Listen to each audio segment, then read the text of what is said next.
thank you all for being here, and it's so nice to be home, I can't tell you. Those of you who got to drive and see all my friends across the street, they were so happy to see me. I don't know why. These are the same folks, though, who were very active in 17 through 20 and then went dormant under the last 4 years when we had a president who was signing things, or somebody was signing things using his auto pen, because I'm sorry to say this, because what you saw with President Biden was truly an abuse of the elderly. That man, towards the end, had no clue where he was, and that's a shame. And they just can't stand the fact that President Trump won in a big way, and President Trump has told you what he's going to do, and he's delivering, just like he said he would. President Trump, when I got invited to Mar-a-Lago. I know that might shock some of you, but we had a lovely dinner. There's a few members. And the one thing that he wanted to get across to all of us, he's like, the one bill, two bill, I don't care. I just want to deliver for the American people. So I think some of the things that you've seen now between the DOJ committee and the presidential executive orders that he's been putting in place, and recently with the tariffs, are his way of putting things in order while we do the reconciliation bill, which should be coming. Senate worked on it all night. John Huston got his first taste of what it's like to work day and night through trying to get bills passed. But we got it passed, and now it's coming back to the House this week. I was on the phone today talking through with some of the other members about how we're going to make this work, and we're going to get on a roll here. And the beauty of that is that when we start delivering for the agenda for President Trump, we'll see that'll lift the economy and make it better for everyone here.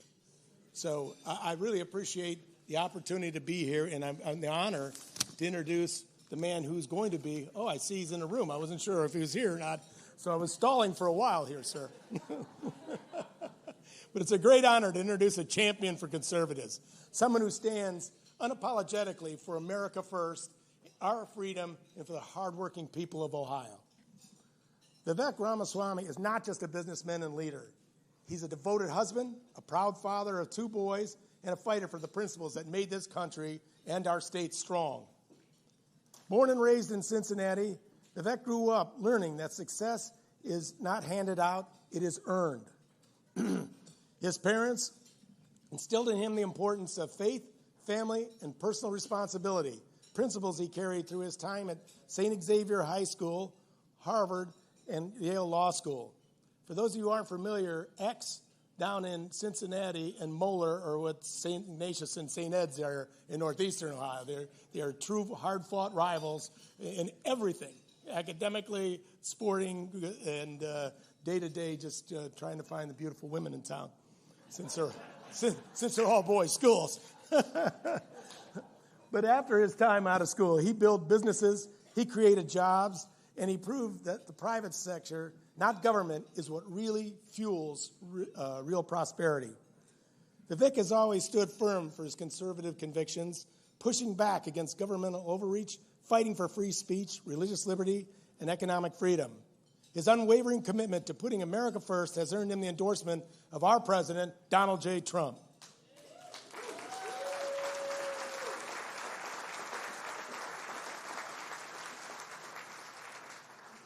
And he also called Vivek something special and a leader for our future of our movement. Ohio needs bold, fearless leadership, someone who will defend our families, protect our freedoms, and put Ohio first. That is exactly what Vivek is ready to do. So please join me in welcoming a true conservative fighter, a man of action, and our next governor of Ohio, Vivek Ramaswamy.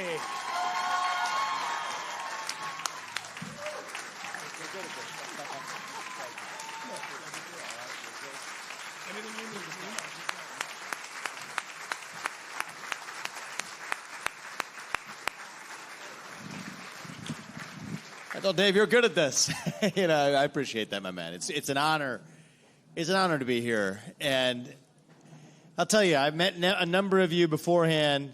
I love the energy in this room, right? I mean, it does feel like there's a new enthusiasm in the country we didn't have a few years ago. We want to harness that to make this country as great as we can be. 4 years from now, I don't want to be saying, let's make America great again. I want to be saying, let's make America greater than we ever have been. And what I'm going to talk about tonight is how we're going to make Ohio greater than at any point in our history as a state. And together, we're going to be doing that. So give another round of applause for the people who organized this great dinner tonight. We've got your back. Thank you for helping this county. We're going to be back here in Northeast Ohio a lot. I'll tell you, I'll take you back from Northeast Ohio to Southwest Ohio, where I first grew up. I was born and raised just outside Cincinnati, Ohio. I went to Princeton Public Schools through 8th grade. I did go to St. X for high school. I met a lot of our St. Ignatius rivals, frenemies, friendlies around the room. But I'll tell you a moment that I remember from my upbringing. I was in 2nd grade in Mrs. Stallworth's class at Evendale Elementary. And that was the time I actually heard Martin Luther King's I Have a Dream speech for the first time. That was the speech where he said that I hope my 4 children grow up in a country where they are judged not on the color of their skin, but on the content of their character. And that dream, it stuck with me. It meant something to me. Because it was the dream that allowed me to go in a single generation from being the kid of legal immigrants to this country to founding multi-billion-dollar companies, to marry my wife, Apurva, while I was at it. We're raising now our 2 sons, following our faith in God in Columbus, Ohio. It was the dream that allowed me to achieve an education of a kind that my parents would have never imagined at the time they came here 45 years ago. And the reason I entered this domain of politics, public service, this new chapter of life, is that I'm worried that American dream isn't going to be available to our kids and their generation unless we all actually step up and do something about it. Think about the last 4 years in this country. We went through a national identity crisis. Faith in God, patriotism, hard work, family, all but disappeared in so much of our country. My generation in particular, I'm a millennial. I was actually, when I ran, I was the youngest person ever to run for U.S. president as a Republican.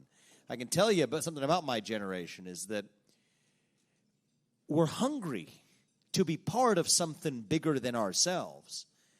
And yet for the last 4 years, really for the last number of decades, so many of us couldn't even answer what it meant to be an American. In the Biden years, less than 16% of Gen Z said they were proud to be American.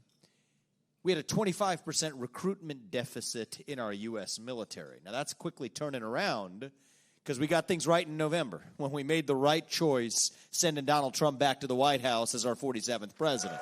And I'm proud of you for the role you played in doing it. Thank you. It was a fork in the road for the future of the country. That's where we were. And now we're on the cusp of a revival of conviction in what it means to be a citizen of this nation. What does it mean to be an American? It means we believe in the ideals that set this country into motion the first time around. It means we believe in ideals like meritocracy and the pursuit of excellence. That you do get ahead in this country, not on the color of your skin, but on the content of your character and your contributions. And that's why we're done now with the woke DEI affirmative action agenda. It is behind us in the rearview mirror because we believe in merit in the United States of America. What does it mean to be American? It means we believe in the rule of law. And I say this as that proud son of legal immigrants who came to this country. That means your first act of entering this country cannot break the law, and that means we will do whatever is required to secure our porous southern border. That's not xenophobic, that's not racist, that's what it means to stand for the rule of law in the United States of America. Thank you. Thank you.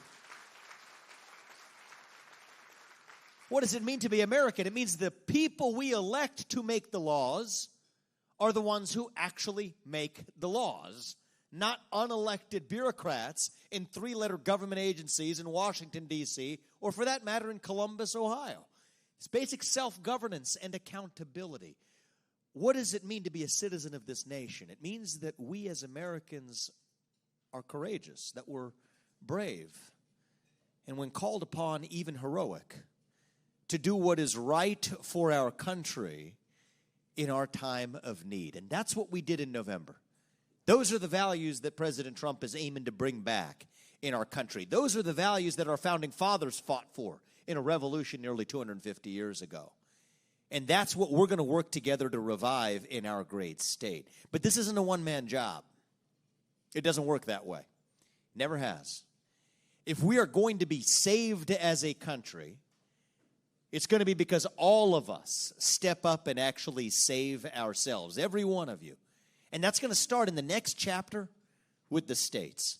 In the next couple of years, the center of gravity of saving the United States of America is going to move to the states in the United States of America. The golden age for America, if we get there, and I believe we will be a golden age for federalism like our founding fathers envisioned. Look at the shutdown of the Department of Education. It was a good thing, by the way. We're proud of President Trump for setting that into motion. It's a few decades overdue. We finally got it done. But that is the first step.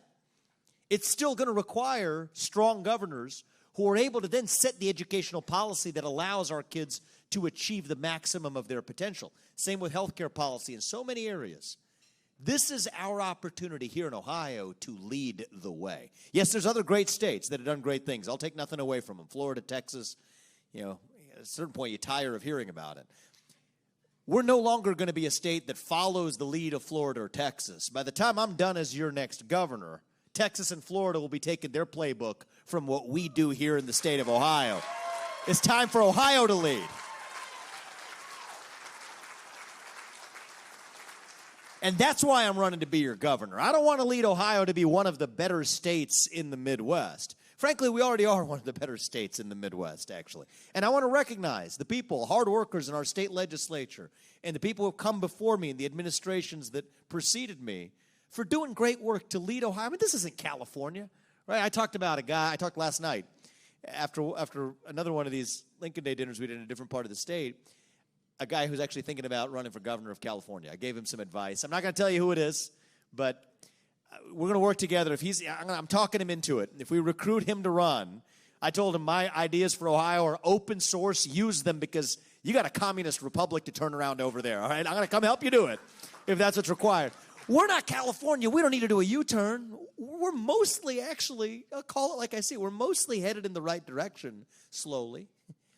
But we need to step on the gas, right? This is our moment to lead the way. So what I'm about to tell you tonight has nothing to do with any criticism for those who came before me. We want to build on their foundation, though, to lead Ohio to the next level. And I want to lead Ohio not just to be one of those better states, but to be the top state in the country when it comes to raising a young family, when it comes to building and creating and keeping your wealth, when it comes to growing a business, when it comes to giving our kids a world-class education in those areas of math, reading, writing, critical thinking, physical education. Give them the toolkit to think of themselves not as victims, but as victors in a competitive global economy.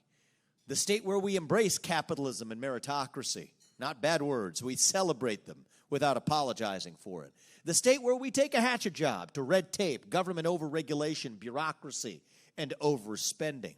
The state where we lead in the sectors of the future, from AI to aerospace to semiconductor production. I want to lead Ohio to be the state of excellence in America. There are those who will say, I hear this often, that's unrealistic. Having had a conversation last night with somebody who said, you can't compare us to Florida. There's no way we're going to be able to compete. That's the wrong standard to set. No.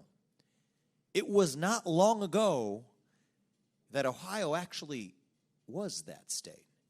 You see, young people, they have this meme on the internet today. They actually, in places like California, you'll see this on TikTok and other memes online where they say something's old or out of fashion or out of date. It goes, only in Ohio. It irritates me, actually. It wasn't long ago that people weren't making fun of Ohio. They were aspiring to be Ohio.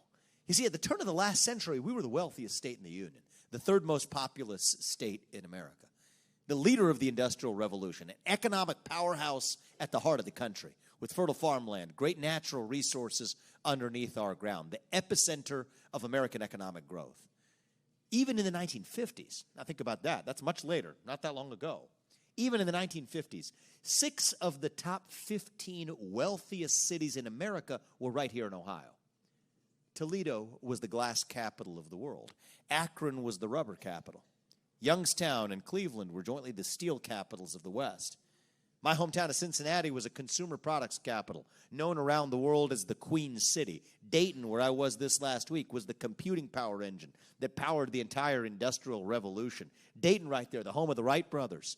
People who took flight and had the courage to do what they were told was impossible. The state of Neil Armstrong, the first man in human history to walk on the moon. The state of John Glenn, the first American to go into orbit. We were the pioneers. The explorers, the unafraid, the people who no government or bureaucracy would dare to stop from achieving the maximum of our potential. We can be that state again. Because if you think about it, we have every advantage we did the first time around. The same fertile farmland, the same natural resources, including oil and gas, right underneath our own ground. A great geographic location that's only improved with time. The same Erie Canal to New York City, the same Ohio River to the Mississippi. But on top of that, now we have 60%, 60% of North America's population within a single day's drive of where we're having dinner right now. God has blessed our state with every gift we could possibly wish for to be the state that leads America back into our golden age. All we have to do is to believe in ourselves to actually do it again. And I do believe we're in the middle of a second industrial revolution right now, and I believe deep in my bones that Ohio can be the state that leads the way again. If it was Silicon Valley that led the way in the last 10 years, I want to make sure it is the Ohio River Valley for the next 10 years, all right? We're not talking about the Rust Belt. It's on to the Platinum Belt here in Ohio. We're going to lead our state and our region back to greatness. It may not be the same sectors as the past, not every one of them. It may not be rubber production next time around. But it's going to be the sectors of the future, from semiconductor production to nuclear energy to natural gas to biotech to Bitcoin to our defense industrial base. The state where we use AI not to take jobs, but to make jobs through workforce training and education. Not just programming, but production. Not just old manufacturing, but advanced manufacturing of the future in our state of Ohio. That's where I'm leading our state. This is our modern-day Northwest Ordinance right here in Ohio. And here's the ticket to success. We got to understand that we are a conservative state, and we deserve to finally be governed like one. That's not going to lose us elections. That will win us elections because it's going to put more money in your pocket. It's going to lift up more people from poverty, from our inner cities to the foothills of Appalachia. It's going to give that conviction and self-confidence and pride that Neil Armstrong and John Glenn had to my 2 sons and their generation, as they deserve to have, as is their right in the state of Ohio, so that we become the state where patriots across this country flock to, from California to New York, frankly, from Texas to Florida, moving back to, including so many of our kids and our grandkids who have left our state to pursue opportunity elsewhere, coming back to their roots, to establish their next generation's roots right here close to home. And I do believe that is going to require a new generation of leadership in our state. A new generation of not just leadership, but a new generational attitude in our state that believes we can actually do it. Are we a declining state in our population right now? Yes, we are. We have more people leaving than moving in. We have more deaths than we do births. Those are just hard facts. It's 11 million people right now in Ohio and slightly declining. By the time I'm done as your governor, it's going to be 15-plus million people and growing in this state. We're not going to be talking about workforce shortages anymore. We're going to grow the economy. We're going to make this state a magnet for those people moving back into our state. And I'll tell you some of the ways we're going to do it. Every one of the solutions, we're going to roll out many policies over the course of this year that lay out exactly how we're going to do it. But tonight, I'll give you a sneak peek of some of the easiest ways we can get started. We ought to finally join the most competitive states in the country by making Ohio a zero income tax state. And on my watch, we will get the job done. It is your money, not the government's. And you deserve to keep what you earn. It's not just the income tax. We will put a statewide ceiling on property taxes in the state of Ohio. It is your land, not the government's, to stand for our landowners and our farmers in this state. When you're paying as much on interest payments and the principal repayments on your mortgage as you are in your property taxes, it starts to feel an awful lot like the land that you own is really just a lease from the government. That's un-American. That's unjust. It is antithetical to our values here in Ohio, and we're going to put an end to it. We're going to unleash energy dominance in our state. Right now, are there some risks? Yes, there are. We're on our way, unless we address it, to rotating power outages in our state. A lot of people don't know this. We have an AI data center boom in the state of Ohio, which is great. I'm all for it. I'm strongly in favor of it.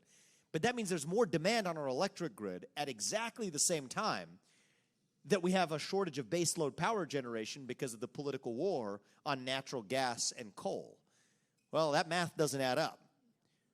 We're going to turn that ship around by unleashing energy production, bringing the natural gas permitting timeline down from 36 months to 6 months. The power plant permitting timeline from 36 months, or 6 years in that case, to 6 months, to unleash a boom of coal, natural gas, oil production and refining in our state, but also, more importantly, in the long run, bringing small modular nuclear reactors to our state and actually lead in the sectors of the future. And to use this challenge as an opportunity to power our electric grid and our power grid, not just for the next 10 years, but for the next century, leading Ohio back to greatness. For every 10 regulations they try to put up for every one regulation they try to put up when I'm your next governor, we will require they slash at least 10 others to even consider it. Get the red tape out of the way. Unleash a boom in our state of manufacturing dominance, energy dominance, AI dominance. Make this the state where we build, where you can build a new home and we build more homes, where you can build a new manufacturing plant, where you can build a small business, build a startup, build a family, build wealth, build a life in the mold of the American dream. Build right here in the state of Ohio without apologizing for it. And this isn't just an academic solution to enhance our GDP. These are vital improvements to our economic and social fabric in our state, so that Ohio isn't a place where we have little league teams shutting down because they can't find a local company to sponsor them, where a mother doesn't have to think twice before having that second or third or fourth kid for fear of the cost of a new stroller or buying a bigger car, where every family, every parent has that bone-deep conviction that their kids will go on to live an even better life than they did. And in order to get there, there's one missing element in this that we're going to address head on.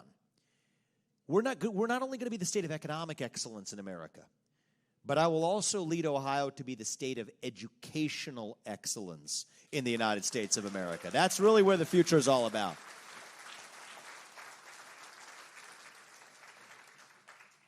Now, in order to address the problem, you got to see it with plain eyes. I'm not going to come in here and tell you that everything's honky-dory right now, because it's not. Not in our state and not in our country, it's not. We're in the middle of an educational achievement crisis right now, and I don't use that word lightly. Right now, 75% of 8th graders are not proficient in math. You have kids in China, on average, who are a full 4 years ahead of the average student here. Let's do the math on that. That means a 7th grader here is performing at the equivalent academic standard as a 3rd grader in China. That's unacceptable to me. Speaking as a father of 2 sons, as an Ohioan, as an American, I refuse to just stand by and watch as China laughs at our gradual decay into oblivion. No, we're going to turn that ship around. We're going to do it right here in Ohio. And as your next governor, I will lead Ohio to be the top state in the country and in the world, to give our kids a world-class education in math, reading, writing, critical thinking, financial literacy, civic education, physical education, leading the next generation of our state back to greatness. We're going to do it using time-tested principles. Thank you. Thank you. I talked to some of you beforehand about this. We're going to do it by taking, as a first step, taking our school choice programs to the next level. Every parent has the God-given right to determine the education of their children, to send their kids to the best possible school they can without being a prisoner of the zip code in which they were born. That's not a left-wing idea or a right-wing idea. It is an idea that I think is foundational to the American dream, foundational to the country, and will be foundational to Ohio on my watch. But the truth is, thank you, school choice is important, and I'm all in favor of it. And I want to give credit to Ohio. We're not bad. We've done well, but we need to go further in this area. However, I've also traveled this state. And the hard truth is there are parts of our state where even if we have full school choice, there are no other choices for those students. And so we have no choice but to also make sure that our public schools are equipped to compete with the best of those alternatives. And this is where we're going to lead the country. I mean, there's some basic changes we can make. I want every other state to copy us. We're going to take our dedicated base of police officers, make sure we have at least one of them in every school in the state so our kids are safe in their schools, including in our cities. We're going to make sure our kids actually show up to school, which has become a major problem since the COVID-19 pandemic and the school closures. And I'll promise you this. Never again, when you're in this state, when I'm your governor, I can tell you, never again will we bend the knee to an Anthony Fauci knockoff who allowed our public schools to be closed while our private schools remained open. She owes our kids an apology. They will never get those years of their education back. She's my opponent in this race, and we're going to trounce her by 40 points next year, all right? With your help, we're going to be able to do this. This isn't even going to be close. Even some of those protesters outside are going to be voting for me by the time we're done with this, all right? And by the way, how about a celebration of free speech for our country? We believe in that, all right? Give me a round of applause if you believe in free speech, even for those who disagree with us. We gave him a chance, actually. We invited him in. I told him we'd have a round table and a private conversation for the sake of decency, because I think this is being recorded. I won't say what they told me in response. But that's all right. That's all right. That's all right. Because what's happening is we have a generation that's lost. And I think part of this is we got to use our educational system to fix that. Revive civic education. Replace the woke indoctrination and victimhood psychology that you see on display outside. Instead with actual U.S. civics lessons, actual U.S. history lessons that teach our kids to be proud of our country and proud of our state rather than to be ashamed of it. The mental health epidemic is real. It's not just a talking point. Our schools are our front line to actually address it. Get the cell phones out of the classroom. Stop baiting our kids into ADD, to the cycle of Ritalin and medication, when in fact we should be using physical education. Starting in kindergarten, integrate PE starting early. Physical health and mental health go together. Bring back the presidential fitness test. I'm not sure why we got rid of it in the first place. It doesn't make sense to me. That includes the pull-ups. These guys, you can do it, right? Okay, all right. Yeah, you did some this morning. How many did you pop out? Okay, come on. It's a start. I respect honesty, though. That's good. But in all seriousness, physical health and mental health are two sides of the same coin, and our schools are the great place to start with those right habits and ways of being, right? We have a crisis of purpose in our next generation. The fentanyl, suicide, depression rates, anxiety rates, drug usage rates, all up across our country and across our state. There was a man I met 2 nights ago who actually set up a addiction recovery program because he had actually tragically lost 2 of his sons to addiction in the state. Now he's doing something about it, and I respected the heck out of him for it. I told him that. We're going to help him in any way we can, but I'll tell you what he told me is addiction is a spiritual crisis. And I think that you look at what's going on in that next generation in our country, what's actually going on. It's not just specific to one generation. I think it's true of so many of us. We are hungry for a cause. We're starved for purpose and meaning and identity at a time in our national history when the things that used to fill that void, faith in God, patriotism, hard work, family, have all but disappeared in our culture and in our life. And we need to bring that back. It's not going to happen automatically. I think it's going to take leaders at every level, not just a president, not just a governor, but pastors, teachers, parents. Really, it starts in the family. The nuclear family is the greatest form of governance known to mankind. We're not going to apologize for that. We're going to embrace that. Every leader at every level has a role to play here in filling that void with the real thing. I mean, even in the everyday, think about this, as we did at so many of these events across the state. Start every morning in school with the Pledge of Allegiance and a moment of silence to remind ourselves of the why.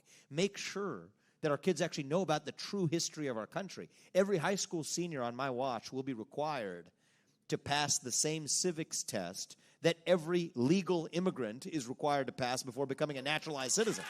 You got to know about the country, to love your country, to respect your country. We got to know what we're pledging allegiance to. What are the ideals enshrined and represented in that flag of the United States of America? Once we get that right in K through 12 education, that then lays the foundation for higher education. That then lays the foundation for every path being open to every child thereafter. As I said, I lived the American dream by pursuing four-year college education. My wife did as well. She's a throat surgeon at the Cancer Hospital in Columbus, at the James Hospital. I'm incredibly proud of her. She takes care of patients every day. That's great. We're proud of our path. But we also recognize that our path cannot be and must not be the only path available either. I want our state to have the top universities in the country for every young man and young woman who wants to become an entrepreneur or a CEO or a doctor or a computer programmer or a scholar of chemistry or literature for that matter. But I also want our state to be the place where every son and daughter who wants to go on and become a welder or a mechanic or an electrician or a carpenter or a machine operator has a chance to do that without taking on four-year college debt and having to go through occupational licensing to get there. And I don't call these professions the trades. I call them professions because that is what they are, deserving the same degree of respect and dignity as those who become a lawyer or a banker or a doctor or anything else. Earn while you learn programs as early as high school. I don't think we should be a state where you say a 16 or 17-year-old shouldn't be able to put some money in his pocket while he's also earning the skills to be able to actually address the workforce shortage we're facing in our state. You think about, I met with a steel company it was just a little bit outside Youngstown, actually, where the owner of the company, she explained to me the fact that even when they come out of trade schools, we don't need them just with a certificate. That's not useful because a lot of those schools, unfortunately, don't even have the advanced machinery that they're now using. What they need to know is how to actually operate the computing machinery that's an input to steel production, not the machinery that was available in their shop class. And that's not anybody's fault other than the regulations that stop young people from being able to participate and earn while you learn. I asked her point blank, do you think a 16-year-old or a 15-year-old, if they knew that's what they wanted to do, could actually be trained to do it? Would you be able to willing to pay them to do it? She said, absolutely. But that infrastructure doesn't exist in our state. In fact, a lot of regulations get in the way. That's going to change on my watch. And to me, this is what the true American dream is about. This is what a true meritocracy is about. America was built on the idea of meritocracy. But what is a meritocracy? What is our nation built on meritocracy? We're a nation that recognizes that every one of you, every one of us, and every one of our kids has their own unique God-given talent, distinct from every other person in the world, actually. And that we are the nation where you get to achieve the maximum of your own God-given gift without any government or bureaucracy or man or system standing in your way. That is the true American dream. That is what made America great the first time. That is how we're going to make Ohio great again. The American dream. We're going to be the state that is the cradle of the American dream. You hear, even in our national discourse, we don't talk about the American dream anymore. Right? Call it a dream for a reason, right? It's in a certain sense an ideal we have to keep alive. You think about wake up from a dream. At first, it was hazy. You forgot exactly what it was about. You remember the feeling. You let it go long enough, you forget about that too. The American dream isn't just about green pieces of paper. It's about reviving conviction in our purpose as citizens. It is about the path that each of us has to be a hero in our own lives. I'll tell you where I was earlier today. I was actually, among other, we started the day in Columbus, actually spent some time in Springfield, Ohio, with my 99-year-old grandmother, who, thank you, I think this week, we'll see where things go, but took a turn for the worse. So I spent some time with her yesterday and today, and it just makes you think about our own mortality. All of her grandkids from all over the Midwest came together. It was a beautiful moment, spending time, and hopefully she's going to be okay. We'll see. But one of the things I think we all just share in common, it just reminds you, we share in common our mortality. Right? We're all given a short time on this earth. And I think that gives each of us a native, hardwired impulse to be a hero in our own way in the short time that we're given. And yes, you can be a hero as a U.S. president or as a governor or a CEO. But I met another hero today, actually, when I was with my grandmother. It's a person who's taking care of her every day. It's a woman named Margaret. And she's a woman born and raised. She lives in Springfield. She has all her life. And to watch her help our family take care of our grandmother in the way that she is, told me that, Margaret's a hero too. Every nurse in this state is a hero. Our public school teachers, if you believe we're in the middle of an educational crisis, they're our first responders. They too are heroes. And I want this to be a state where every cop, every nurse, every teacher, every builder, every electrician, every carpenter, every doctor, and every CEO has their path to be a hero right here in Ohio. That's my message to our sons and daughters tonight, is that we are the state where the American dream is your birthright. A world-class education is your birthright. Success is your birthright in Ohio. Freedom is your heritage in Ohio. And if we embrace that, excellence will be our destiny. This is not a humble vision for our state. Humility is rarely an accusation leveled against me, so I'll admit that. It is an ambitious vision. But that's because that's who we really are. I believe that. As Ohioans, as Americans, that is our heritage. That is our culture. We're not victims. We're victors. We don't whine. We win. When we rallied behind the cry to make America great again, that's what we hungered for, the unapologetic pursuit of excellence in America. That's what the American dream is about. And I will fight every day to pass that American dream on to my kids and to yours. We will fight to the end for this state. I'm visiting all 88 counties this year. I'm going to visit all 88 counties next year. We're going to visit all 88 counties every one of the 8 years that I serve as your governor, because we want to listen to you. We don't want to govern from a bubble. We want to build a big tent coalition of not just the Republicans in this room. Thank you for packing this room tonight. I'm grateful to you guys for coming out. This is fantastic to see this energy in this room. But our movement's bigger than the people who are just in this room. It's the people who aren't in this room, too. Independents, libertarians, orphan Reagan Democrats, other orphan Democrats. In the rain. Some of them standing there, right? Anybody who's politically homeless and in the rain in this state. If you care about the educational achievement of your kids, if you care about giving your kids the same shot at the American dream that this state and this country gave to me, then in some real deep sense of that, we're really on the same team. We're not going to agree on everything, but we will have a seat for you at the table in this movement, and we will work with you to lead our state to the next level. To those who run against me, I want your best ideas. We're going to take them, and we're going to work with you if we can to take them to the next level if they're going to help our state. That's what we should want in our leadership at Ohio's and at the level of our country, and that is what we are getting, both federally and about to get right here in our own home state. We don't have to be a state in decline. We don't have to be a nation in decline.